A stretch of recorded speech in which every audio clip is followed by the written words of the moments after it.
Welcome back to Previously Prohibited. I'm Jenin here with my co-host Melissa Whitty, and we're thrilled today to talk to Lexi Alexander. Mel and I are both big fans. She's a filmmaker, Palestinian, living in Ireland right now, and we want to talk to her about what's going on in Gaza, the latest news with the embassy shooting, and how that's likely to be misused in order to further harm the Palestinian cause. And anything else that we might touch on. So thank you so much for joining us, Lexi. We're so excited to have you. Thank you for inviting me. I think this is an awesome podcast. I am now your biggest fan.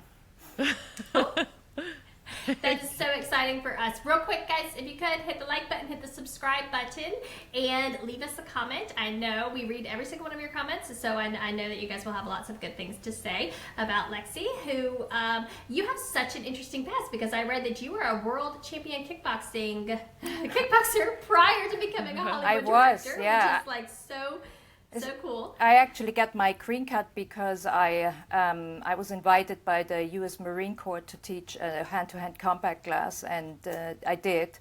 Wow. And I think I was 19 or 20. They didn't have their own martial arts program at the time yet, and they wrote me this amazing long certificate. And between that and Chuck Norris being one of my sponsors, my green card was really fast. It was also before 9/11, so the kind of fast green card did really happen, you know. And yeah, that was my past. And so you, are your parents Palestinian, but you grew up in Germany? Do I have that right? My dad is Palestinian. He was born in Jerusalem and grew up in Ramallah, and my mother is German. Okay, that's funny. I'm almost exactly the same. Yeah. My father is from Nablus, and then my mom, I mean, she's American, but her father was actually a German Jew who fled Nazi Germany, and then her mother's of like German Protestant origin. Oh, that's really amazing. Yeah. You know what? When I grew up, I thought I was the only kid like that. But as an adult, I met so many like us, you know? Yeah. So now, Lexi, you are a Hollywood film director. You have some pretty big films under your belt. I think probably the most well-known is Green Street Hooligans, which is like a cult classic now. But you have a new movie out, right? I do. I was reading about. Yes. I do, but you know, it's I do a lot of promotion for it so far, but I'm very happy to talk to you about everything else, because it's really hard when your people are being genocided. You know, it's really hard to talk about. Because I'm not a documentary filmmaker. I sometimes wish I was, but my movies tend to be, you know, for young people. I make kind of fighting movies and, you know, comic book movies and stuff like that. And so when you do lighter entertainment, you know, in the middle of what's going on, it's really rough to stick to that message. So I'm super happy just to talk about what's going on in the world, you know. Well, I really wanted to ask you, because I became aware of you when I listened to you on Katie Halper and Aaron Mate's podcast, Useful Idiots, right before the election. And they had on two Palestinian women, you and I forgot the other woman's name, discussing whether you were of the mind that people should vote for Kamala, Trump, or somebody else, and your position was that you were, if I recall correctly, you were voting third party, and you were arguing that this idea that Kamala Harris was going to be so much better, that there was no moral obligation to vote for her, was incorrect. Feel free to correct my summary if I'm wrong. It was insane. I mean, it was insane. I mean, you know, this, and I still argue the same point. First of all, Democrats refuse to learn anything. You know, they just refuse to look at this election and say, oh, maybe we shouldn't have campaigned with Liz Cheney in Michigan. Maybe we should have invited a Palestinian to speak. Maybe we should have said we will end the genocide. Like, what was so difficult about that? You know, that's a shame on that party. Whether lesser evil or more evil, both shameful, but certainly do not come to me after 18 months of unconditional arming, or 14 months at the time, I don't know what it was. It was a year of unconditionally arming this genocide, plus vetoing ceasefire 4 times. That is a stain in your book in history. And now you have this new person coming out, right? And she's supposed to be, oh, look how much better she will be. And she refuses to say she will change her policy. I think it was a slap in the face of not just Arab Americans. It was a slap in the face of everybody who believed that this genocide should end. And the sad part about this is that Americans never get their message through. You know, even when a poll was conducted that all those millions who came out for Biden didn't come out because of the genocide, they won't believe it. I think the reason I voted third party, although I completely understand that in the American system it's kind of a wasted vote because she can't really win or whatever. It's crazy for me as somebody who grew up in Europe, you know, but you know, I don't understand why you would even let third parties run if they can't win, you know, and if it's just used to hit people over the head, well, we lost because of you. That is not democracy, right? But I thought this year specifically, it would be important for Americans to send a message. And even though she couldn't have won, or whatever people believe, you know, she was the only anti-genocide candidate. And I think if people who stayed home because of the genocide had put their vote for her, it would have sent such a message, because there was no other reason that people would have done that other than the genocide. Nobody could have said, oh, well, that's because they want climate change. No. It was because of the genocide, because she was the only one who said it. And unfortunately, they didn't do that, because I think, and I'm sorry, I'm just going to, you know, I don't mean this as an insult at Americans, but I'm saying this as somewhat of an outsider. I'm a naturalized American, so I kind of see it from a different view, right? And I think there's a lot of like brainwashing in Americans where they can't wrap their head, like, you know, they've been told all of their lives that third-party voting is bad, so they would rather stay home, which, by the way, I have a lot of admiration for people who stayed home and didn't vote because of the genocide, which there are millions, right? I have a lot of admiration for them, because I do think if humanity does not see genocide as a red line, we are going very fast into dark times. And I think America did really well, because they did see a red line. Many did, and they wouldn't do it.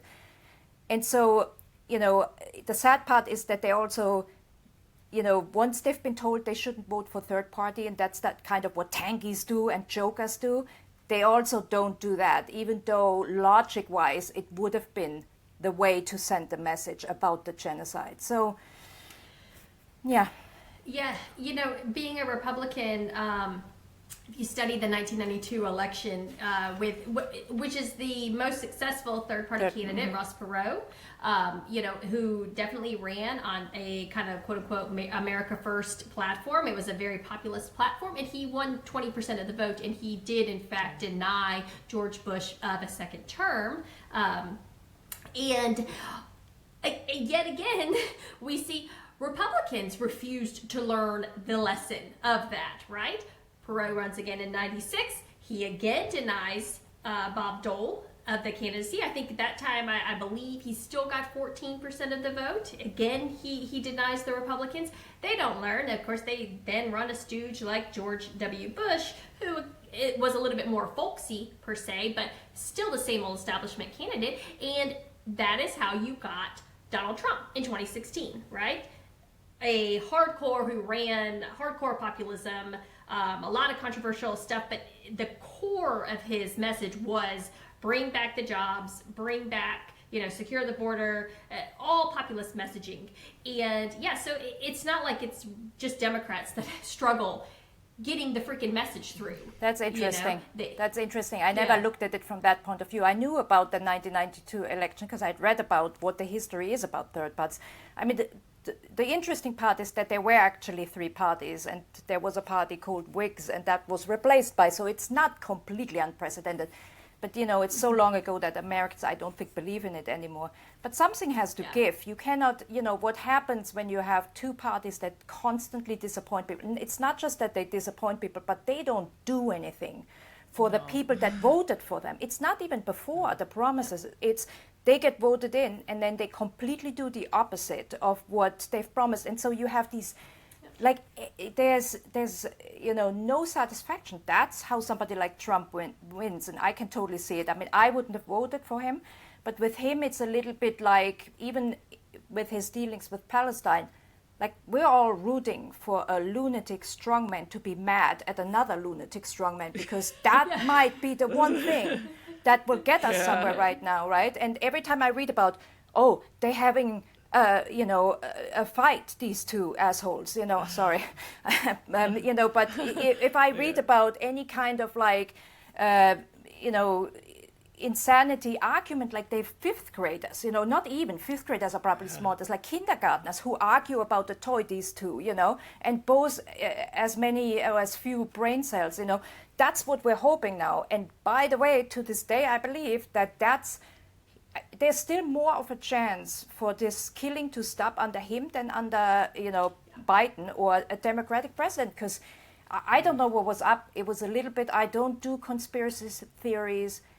I knew that Biden had no compassion for Palestinians. He doesn't think we're humans.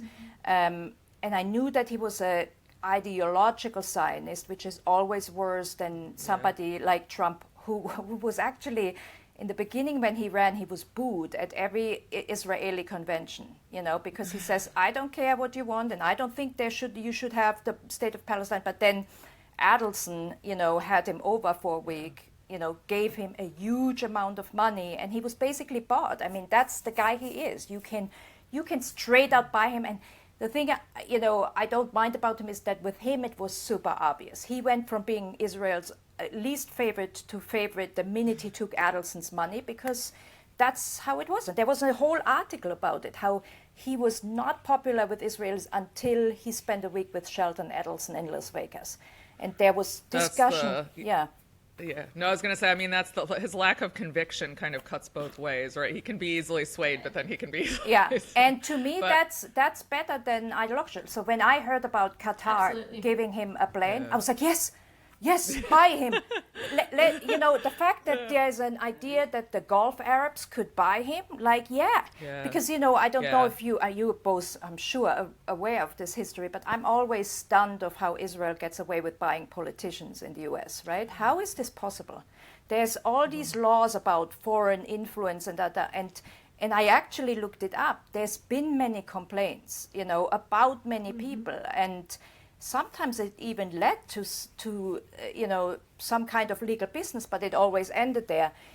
And I looked up that Qatar was equally, and I believe it was Qatar and Kuwait, were equally charged under these foreign influence laws. And with them, it was immediately stopped. Like there was, prison, and we will not let you in, and diplomatic ties, and like all kinds of stuff. It's just Israel who has a get out of jail free card. It's and how Americans put up with this is just mystifying to me. Yeah. So one thing, the biggest reason that they're able to do that is because there is most of the people who are giving money obviously are American citizens. They hold American citizenship. And then starting in the 40s, but really, really strong in the 50s, built up the Israel lobby. And this is at the time when the Eisenhower administration had an arms embargo on Israel, right? And so they actually developed totally separate this an infrastructure which allows them to kind of have this plausible deniability, saying that we are Americans who are advocating for America and Israel relations, and this is good for America, right? And so actually during the 50s, they got a very strong infrastructure set up, and when you try to weed through it and you try to get to the bottom of the Israeli lobby web, all you find is something else. It's wild. There's something, I believe it's 3,500 different organizations that feed into this. Not all of them are giving money directly to politicians, but they are all connected in ways, shape, or forms. I mean, I have mapped out so much of it, and I'll be honest, I'm impressed. It is impressive. I'm the same way. Yeah. Oh, I'm the same way. They did this in Germany because we were talking right before that when I grew up in Germany, the anti-Palestinian hate wasn't as much. And the reason for that was that the wall was still up. And so the politicians felt they can't fight for the self-determination of East Germans while denying Palestinians the self-determination. And actually Helmut Schmidt famously got into a fight with Israel over saying that. And it would have been true. You can't, on the one hand, say these people need the walls opened, and then on the other side, well, the Palestinians are screwed, you know. And also there was still a lot of guilt that they were part of. They remembered that they were part of creating Israel because of what they did, right? And so that kind of, I think when that argument happened between Helmut Schmidt, Chancellor Helmut Schmidt and Begin, I think it was, what they then did from then on is they realized they have to turn Germany around. And they did that with a lot of money. Except Germany just went so over the top. It's like you know, comedic, other if it wouldn't hurt so many people. But you know, they now have constant conversions of people who think that they should convert to Judaism. They have young kids join the IDF, like that kid who was killed. The one who was just shot, right? Yeah, and there's many of them. And then there is like a kind of anti-Semitism police who tell people what is and what isn't anti-Semitism. None of them are Jewish, right? But they will go to leftists, because oddly Germany has a lot of leftist Jews who don't want to be part of the occupation. They are anti-occupation. They don't like what Israel does, even before Netanyahu.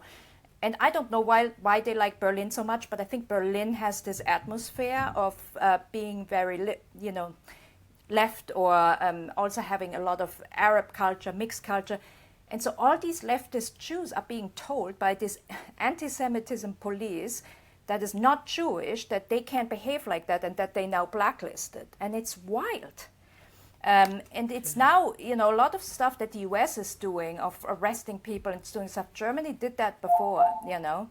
But when you think about the whole history, it just feels like we're constantly getting gaslit, and nobody stops it. And that's really the frustrating part. And I think having kind of seen your posts on social media, right, I feel like it's really hard for intelligent people, you know, who understand politics. And I can see your frustrations always. I always said in your posts that when you know you're being gaslit left and right, and there's nothing you can do, you know, that is really the frustrating part. And now the latest gaslighting is, you know, saying that the murder of these two people at the Israeli embassy shows that there's so much anti-Semitism in America, and there's so much anti-Semitic hate. And of course this is used to, now even Randy Fine, who's a congressman from Florida, he's awful. He's saying this is a reason to nuke Gaza. I don't quite get Well, he always says racist stuff. He says something racist terrible. Every week about Arabs and Muslims. But he's the worst. You know, the shooting, I quickly saw what you wrote, Mel, and I you know, I think, you know, I appreciate everybody who says there's no sense and whatever to it. I have a slightly different opinion. I mean, I wouldn't go out and shoot anybody, and I don't encourage anybody to go out and shoot anybody, but nobody is stopping the killing of millions of babies. And I mean, I'm sure you do too. I see these dead babies, shredded babies. Now it's starving babies every day. And I'm just screaming to the skies, like, how can it stop? How can it stop? And I figured that something would break. Now, what's interesting about this is, like, I think and this will all come out. I read some articles already. He researched this really well. If he had wanted to target a Jewish museum, he's from Chicago. Chicago has two of the biggest Jewish museums in existence. He didn't have to fly and put his gun in the suitcase, right, and fly all the way to Washington. What he did is he followed this guy on his social media and understood that there was an event where they participated. So, again, I'm not condoning it, but I'm certainly not going to agree that it's anti-Semitism to target two employees of an Israeli embassy. Yeah. And I think it's clearly it's clearly anti-Israel. Clearly. Yeah, and he was smart. I think this will all come out later, that he actually planned this because he knew this charge would come. This is a diehard little lefty guy. He was aware, okay? He was at the protest. He has a poster of that 8-year-old boy who was Palestinian boy who got killed. He has that poster in his window because he knew that the police would and the cameras would come to his apartment and film the apartment. So this guy had this planned out, and what will come out is that he was very well aware of who they are. And by choosing somebody who is the epitome of, this is a guy who volunteered to join the IDF as a teenager from Germany, a devout Christian. Imagine that, you can't get any more if we're really saying that Zionists are committing a genocide and we're comparing that to the Nazis, you can't get any more Nazi than that. That's it. Yeah. And his Twitter posts were justifying everything that Israel is doing. I mean, it was clearly about the political views, not anti-Semitism. Yeah. And when you compare, we obviously, the deaths of all the Palestinians in Gaza and also the West Bank are horrendous, and I don't want to downplay that at all. But you take an example like Wadi al-Fayyoumi, the 6-year-old who was stabbed to death in Chicago. That was sort of, if you want to draw an analogy, that's the analogy. Because he's in America and it was like a senseless act of violence. It's not because and then there were the three political views. Then there were the three Palestinian kids who were shot, but nobody says this, all these politicians are saying this shows that the Free Palestine movement is full of hate and they're responsible. Nobody said the pro-Israel people are responsible for Wadi getting stabbed. They just, they have spent millions and millions in PR. I don't think they necessarily were very good at it, but I guess it's hard to do a PR campaign when you also have your soldiers killing and putting on women's clothes and making fun of dead babies, But when it comes to America, there's still a lot of PR going on, but I am actually at the moment very proud of Americans, in terms of the pushback.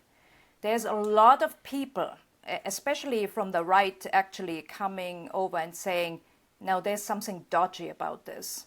Yeah. And I am shocked of how strong that movement is. I also feel Israel is sensing that. And to me, what they're doing now with this complete annihilation of Gaza is that they are, they know that support is ending, and so they are trying to get as much as they can. Oh yeah, something I was thinking about this morning with the shooting and the messaging that's come out. I watched this absolutely unhinged rant from Chris Cuomo, which of course if it's the Cuomos, it's going to be political.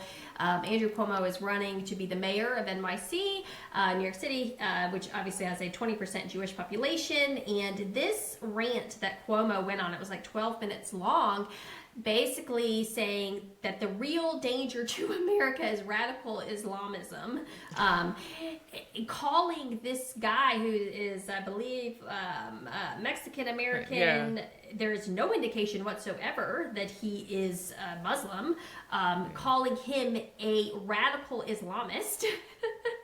But what you saw, something that I thought was so fascinating, was he repeatedly said that the two that were killed were peace activists. And you can see the very deliberate shift, right? Because now it's not just, they didn't attack, this guy, this radical Islamist, didn't attack the employees of the Israeli embassy. He attacked peace advocates. There is no making peace with these people because they'll kill our peace activists, kind of thing. And you can, just kind of how fast that messaging was set out. That no, this guy they were trying to figure out a way to get food into Gaza, which is total BS, because we know from his own Twitter feed that just a couple days ago he was basically advocating for the total siege on Gaza and the total blockade. He was saying that it's not that bad, nobody's really starving, kind of thing, even though they haven't let any food in for 75 days.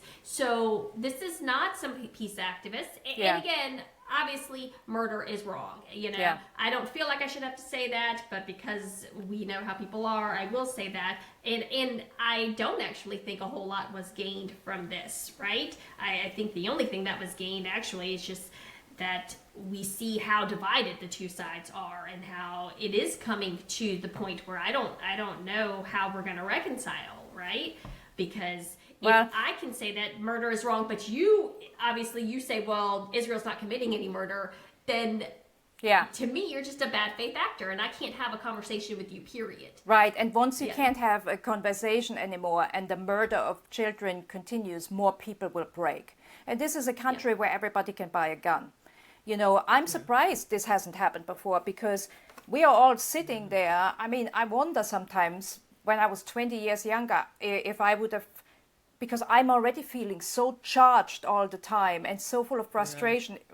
20 years ago, I probably, would have punched somebody myself, I'm very surprised there's not more people breaking, because I can sometimes hear it when I listen to TikTok kids, this youth, they're disgusted, and,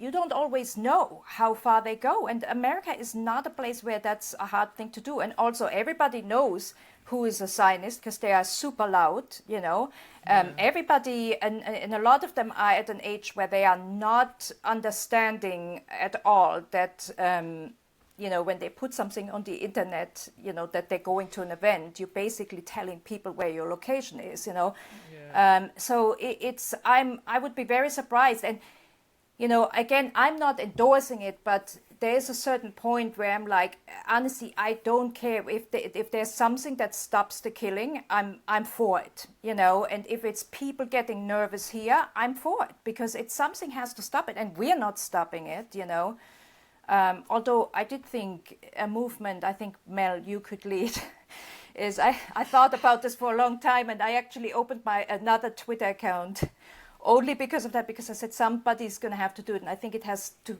come from, people from both sides, I think people should start taking a pledge to not vote for politicians who support Israel.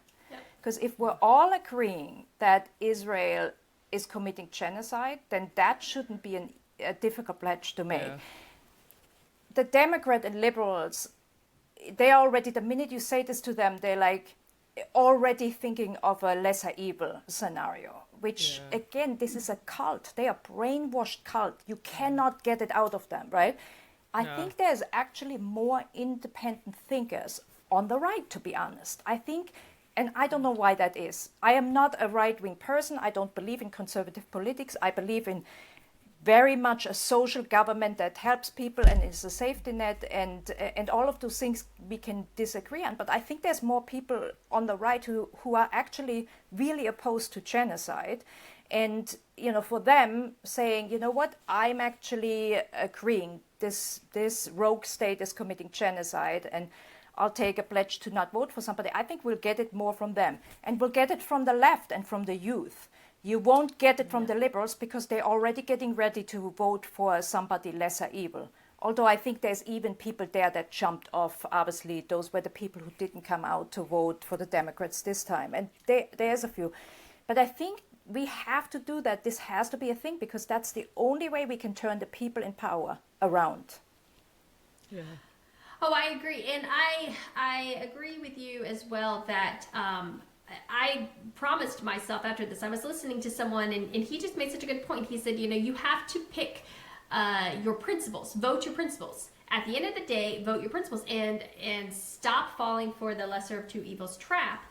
And it's maybe a little bit easier to do on the right, because Republicans are just so in your face with their I love Israel, and Democrats are significantly more slick about it, right? They go along with all the same crap. They do all of the same stuff, but they wrap it in this these feel-good platitudes about, well, I want a two-state solution, and I believe in Palestinian human rights and all of these things. Whereas Republicans are they toss all that crap in the trash and they go with it. So yeah, it's easier to reject them in a lot of ways because it's so repugnant. I mean, it wasn't that easy. It wasn't that easy for the Democrats this time because it was their guy who ran the genocide, right? The genocide. And then she not break. All she had to do to get everybody looped into what you said that you think they usually do, right? The thing they usually do is where they pretend that they're better. She didn't do this time. There's something weird going on in that party that didn't happen. It's also weird because I know George Clooney's wife is, as you know, a human rights lawyer and has worked a lot on the part of, she's from Lebanon. She has worked part. I know that George Clooney always picks up the phone to the president because he runs all these fundraisers in Hollywood. I know that he did it this time. And you know, I'm not saying that they are super supporters of Palestine. They're not. But I think he knew that essentially this will cost them the election. And I think at some point he did say something and it didn't move anything. There was a lot of things that happened that didn't move the Democrats this time to pretend. Yeah. I don't know where that comes from. Again, people always like bring up Epstein, and I tell you what, I am so not a conspiracy theorist, but I did think a lot of weird things happened this time that I couldn't understand. Like for her not to break with him on this and to take Liz Cheney to Michigan and to deny a Palestinian speaker, it was just strange. It was just strange. But it could also be the strengths of Israel lobby getting better, and they are getting better, you know? I blame it on the lobby for the most part. I really do. Most people have no idea how powerful. It's not just AIPAC. It's not just AIPAC. It's actually, it is extremely wealthy Jewish donors, Zionist donors. They're not all Jewish, not all Zionist donors are Jewish, but the overwhelming majority of them are. And you're talking about like the top 20, I would say 13 out of the top 20 donors to both parties are in fact Zionist Jews who, even though they're not giving to the Israeli lobby, they're giving through other PACs, but they influence who gets that money, right? Yeah. And we saw that with like the Emily's List, which is, I believe, an abortion PAC. Right. And yet they went after Jamila PayPal.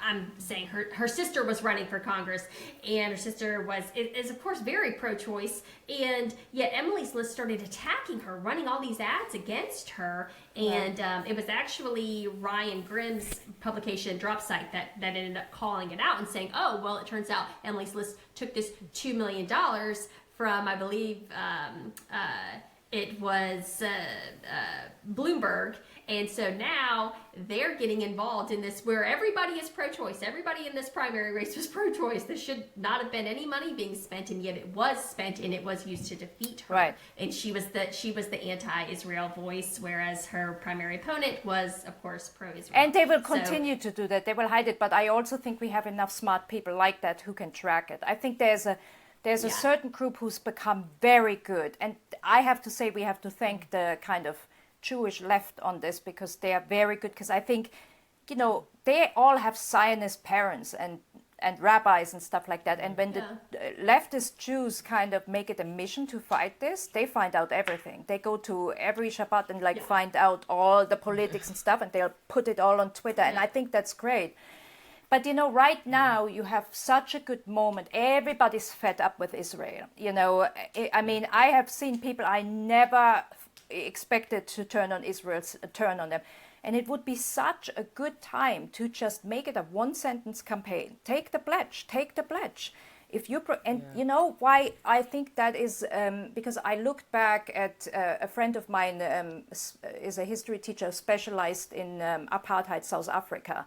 And, you know, I was taught something completely different. I thought the Americans did it out of the kindness of the heart that they ended up supporting the fight against apartheid. And I should have known better. That was not the case at all, you know. It's always money. Yeah, it's money. And it also was the fact that Russia supported the Nelson Mandela and, you know, ANC so much and trained them that it became then a Cold War kind of, like if we lose South Africa, then we have another communist state. And so it became all like, you know, we now have to make friends with Nelson Mandela. Because remember, you know, it's I always say like, you know, if you talk about Hamas all the time, then you have to go back to the 80s and ask people if they were against Umkhonto Mkhize, which was the militia arm of the ANC.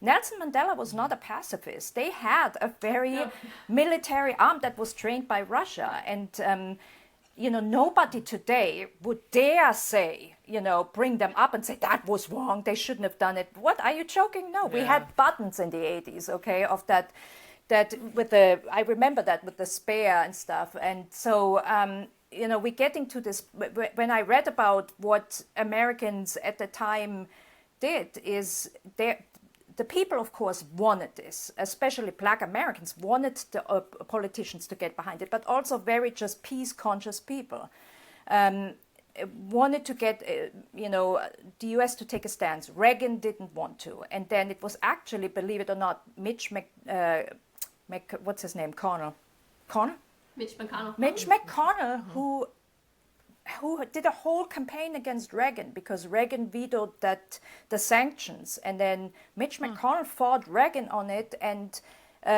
turned it all around. I mean, you can't imagine that, and that's also how you know that it really wasn't for anti-racism causes, right? But the point is, what happened is that the people took a stance. The people said, it became this kind of mood where it's like, boy, if you pro-apartheid, this fucked up, right?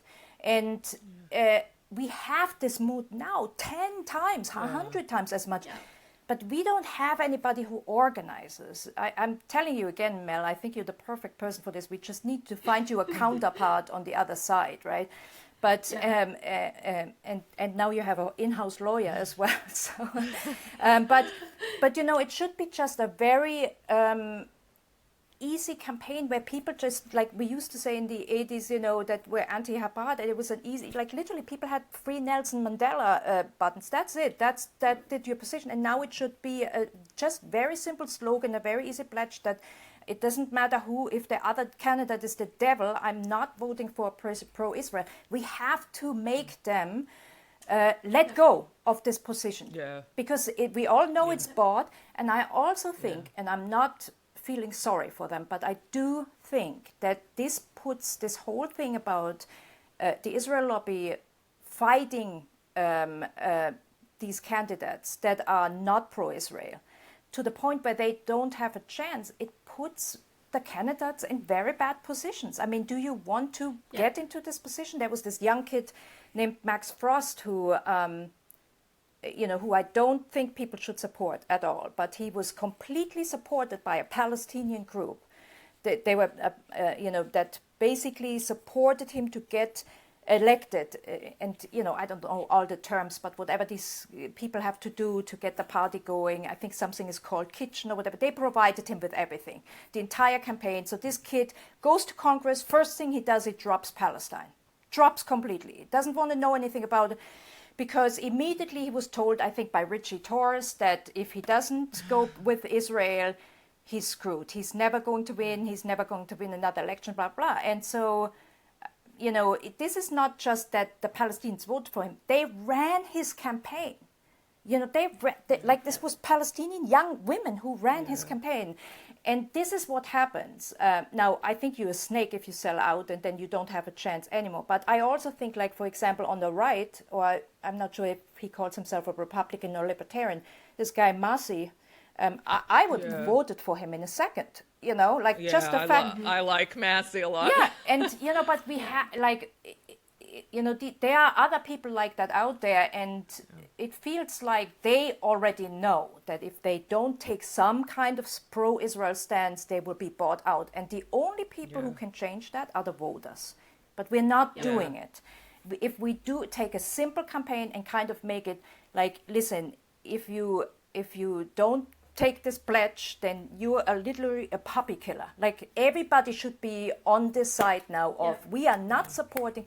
It should be as simple. This is what I said in a post the other day. If you all believe that genocide is happening, which everybody in my timeline always believes, right? And all the genocide experts, then me saying take a pledge not to vote for a pro-Israel candidate should be as easy as take a pledge not to vote for a pro-Nazi candidate. Why is this not the same? Yeah. It yeah, is. I agree. And I think that, I mean, we are getting to the point, I do believe that on the right, it's fascinating. You know, one thing that you have to always remember is that in the U.S., we have very few swing districts. Pretty much the only elections, so I think last time I checked the Cook's index, I believe that now they have upped it to like 86. So we have 435 seats, 86 of those are technically swing districts, which means that they are within a 5-point margin, plus 5 Democrat, plus 5 Republican. Everything outside of that is set, so that means that your election is held at the primary. Right? And then, of course, less than 50% of sitting congressmen actually have a real primary challenge. So the place to organize, the place to make the change is in the primary, because people do have to remember that they cannot, I know they have a lot of money, but they can't fund them all, right? They have to pick and choose. There was a very interesting case out of Illinois last year. I believe the guy's name was, last name is Hostetter. He used to be in Congress. In 2007, he has started speaking out against the Israeli lobby for the Iraq War. He blamed them for the Iraq War.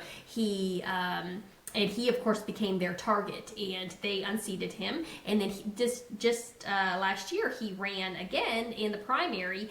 He had $50,000 donated to him. That's how much he raised. They spent $2.5 million against him. Wow. Yeah. Okay, that's how desperate they were.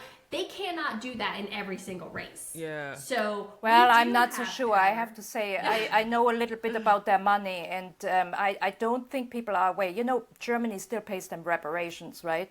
Billions and billions. This is still ongoing.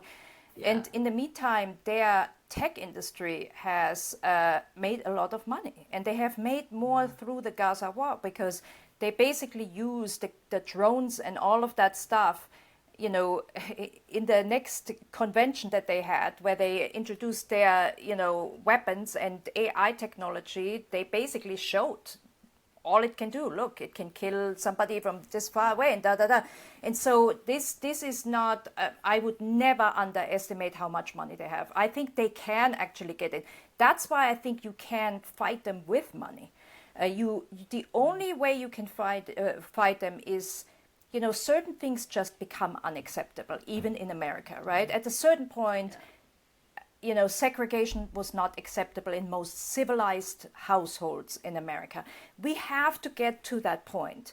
But I feel like the mood, from what I see, I feel the mood is already there. I mean, there's really been people now, I've seen like wives of bishops and stuff talking, and I was like, whoa, the dead babies are now getting to people that are coming from, places that are very pro-Israel. And I mean, even Trump apparently was upset about the dead babies. So that wouldn't be the first time. His daughter at one point, she's the one who gets really upset, and she's the one who Tiffany or Ivanka? Ivanka, and she talked really? him into interfering in Israel when there was a camel attack on the babies, because she saw the photos. So again, this was when I didn't vote for him. I voted third, but when people blame the Arabs who, did vote for him, they knew that. They knew that at least Biden doesn't have a kid who responds to anything. That whole family is dead. They're all fucking like zombies. You can't have an emotional reaction from anybody. But the Arabs knew that Ivanka did that thing with Syria, and we literally, and then Tiffany is married to a Lebanese man whose father ran his Middle East company. I mean, his father did he's a Lebanese billionaire they live in Nigeria and make money there. And he did us a little bit dirty, because he went to Michigan and then talked all the Arabs into voting for Trump on the promise that he will bring peace, and now he's fucked off. So I'm not down with that either. But, the logic behind Trump will sooner put peace, get peace than Biden was, or Harris was completely there.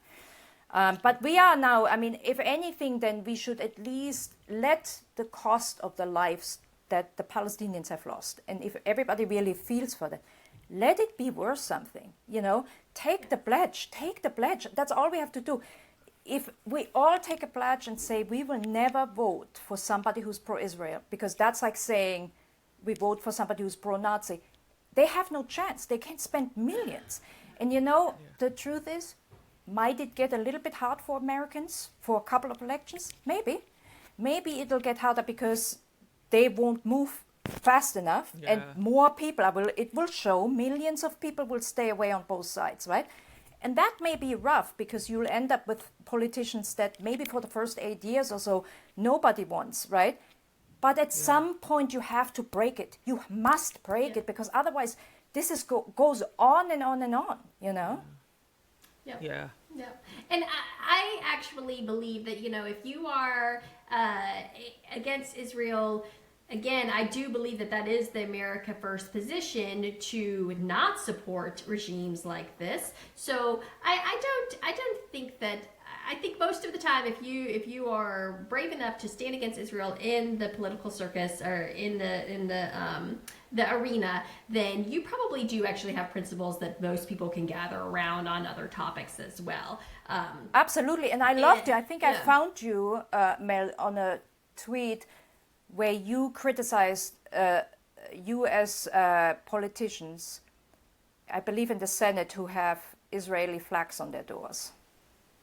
Oh, yeah. And you know what? Oh, yeah, they make me really mad. Yeah, but that is the path to go, because that is the obvious symbol, and many of them do. Yeah. And then the minute Tlaib brings a Palestine flag, she's a terrorist, right? This can't, are we now dual, nationalities now? Or because I'm all for only the American flag should fly in the American Senate. I mean, no other country does it differently. Yeah, it's bizarre. Yeah, and so I thought that was, and I also think that is such a good and obvious way to show, look, something weird going on, because that shouldn't be. And I also think that was a good way of getting a lot of the people on the right to kind of go, and yes, sometimes the young right, and maybe not only the young, but sometimes they go then really into anti-Semitism, which is also not cool. But the point is that I am actually at this point believe that the young left and, that Gen Z who's out there demonstrating is the strongest for America. And then there's a part of the right side who just says this whole thing about us being,